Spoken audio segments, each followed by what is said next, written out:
आमचा पहिलाच custom chocolate order. आणि कस्टमरची एकच अट, मला काहीतरी वेगळं हवं. कस्टमरने सांगितलं, काही चॉकलेट्स साधे ठेवायचे, काहींवर dark plus white chocolate design, 2 white चॉकलेट्सवर स्प्रिंकल्स आणि मिल्क चॉकलेट ड्रिझल, आणि शेवटी वॉफल, डार्क चॉकलेट आणि अक्रोड वापरून एक स्पेशल चॉकलेट बोल तयार करायचा.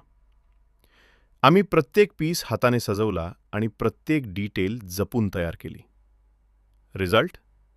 एक सुंदर कस्टम चॉकलेट बॉक्स आणि रिच चॉकलेट बोल, जे पाहून कस्टमर खूप खुश झाला.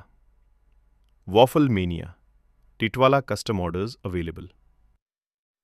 तुम्हालाही तुमच्या आवडीनुसार कस्टम चॉकलेट किंवा डेझर्ट हवं असेल तर DM करा, फॉलो करा @waffle_mania 127 अशाच भन्नाट चॉकलेट क्रिएशनसाठी.